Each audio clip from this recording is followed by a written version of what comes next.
On est dans la 24e édition des Camils de Saint-Louis. C'est comme ça que je l'appelle, les Camils de Saint-Louis. Ça, c'est pas l'œuvre d'une personne, c'est la main de Dieu. Nous nous sommes battus depuis 24 ans, alhamdoulilah rabbil alamin.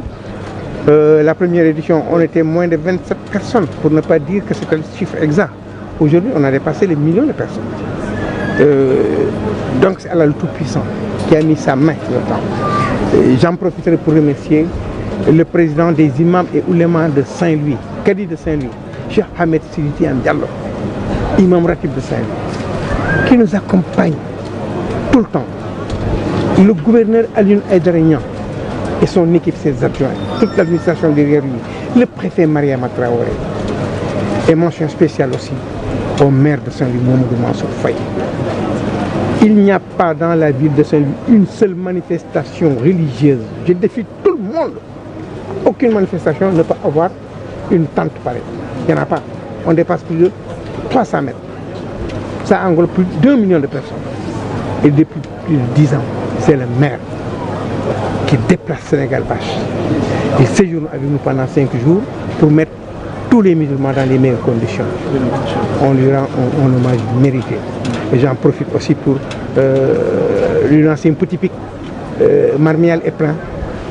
Il urge qu'il nous trouve maintenant au notre cimetière. L'idée qui m'arrive quand je regarde tout ça, c'est que hier je regardais la télévision, les gens avaient répondu à l'appel du président de la République, qui ne communique pas bloc et qui veut gérer échange. De l'échange jaillit la lumière, parce que toutes les bonnes idées s'y retrouvent. Ça, c'est très fort. Ce que nous sommes en train de faire aujourd'hui, c'est dans ce sens-là. Il y a plus d'1 million de personnes. Mais bu ma koy wax ci wolof ñi fi nekk ñëpp kenn meru fi kenn xuloo fi kenn xeexu fi kenn ameeru fi sa morom xol bu bon. Donc c'est dans l'union, dans l'unicité. La grande innovation, c'est l'action volontaire des jeunes de la COJER. C'est comme ça, COJES, et de l'association des jeunes de Saint-Louis, qui pendant 40 jours sont venus délibérément, je ne les ai pas appelés, ils sont venus travailler avec nous pour monter la structure, pour nettoyer, pour balayer, pour désinfecter. Et hier, à ma grande surprise, ils m'ont amené des camils tout neufs. Ils m'ont amené des caisses de dates que j'ai distribuées ce matin à tout le monde. Et ils sont très jeunes. Mes enfants sont plus âgés qu'eux. Pendant 24 ans, je me suis battu pour ça, mais j'avais une inquiétude. S'il m'arrivait de partir, qui va gérer tout ça? Sant yàlla julli ci Yonent bi sallallahu alayhi wa sallam gërëm suñu waajur baamtu li ma daan wax kii du affaire nit amul benn nit bu mën a def lii kii yàlla rek moo ko fi taxawal dénkuñu ko nag gërëm nag waa Ndar jiital nag imaamu ratib bi Cheikh Ahmed Tidiane Diallo ak mbooleem imaam yi fi nekk le gouverneur et toute l'administration maire bi itam lii yëpp bu amee yàlla moo ko dogal ak ñaanu waajur waaye taxawaayu gouverneur ak administration bi préfet ak le maire de Saint-Louis Mansour Faye Ndar doo fi gis mukk cérémonie religieuse bu am bi structure sa grandeur bu am bi affluence sans l'apport de personne. Il n'y a pas de sponsoring, il n'y a pas de demande de soutien, il n'y a rien. Allah le Tout-Puissant, les populations, l'islam, le Coran, ak ñoom ñoo ñu ma cité l'imam, le gouverneur, le maire.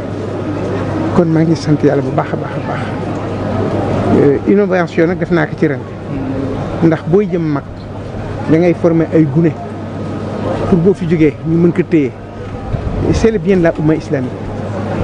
maa ngi saluer l'apport de la promotion des jeunes médecins de l'UGB qui sont venus 25 médecins ku feebar ñu faj la les jeunes de Saint-Louis def ay mouvement ñëw di liggéey conduite COJES jënd ay tàndarma jënd ay kaamil def lu benn mag mosul def am na ñu leen jur nekk fii benn tàndarma mosul ma ko jox démb dañ fi yenn du liggéey ba 6 heures du matin jënd ay keesu tàndarma mooy yi ma séddale nii jënd ay kaamil jox leen ki noo koy jàng man lii laa doon xeex que les jeunes ñoo jël affaire bi téye ko pour que su ma fi jógee ëllëg ak ñi ma maaseel ñoom ñu mën ko continuer de la sécurité boo xoolee li fi nekk ci sécurité gaw ma ni xanaa arrivé présidentiel li moo ko fay génne la santé la douane ñëpp daal maa ngi gërëm ñëpp di sant ñëpp.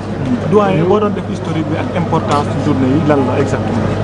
historique bi ñu koy def premier bi ma koy def dama ko ci du koy ànd na moom bi ñu paree ba ñu nit ñi on était 27 personnes te on a dépassé le million d'âmes jeex na. Voilà. L'importance, c'est parce que les gens se rendent compte que kulli nafsin zaa'iqatul mawti fii lu mu neex lu mu métti lu mu dëgër fii nga jëm si.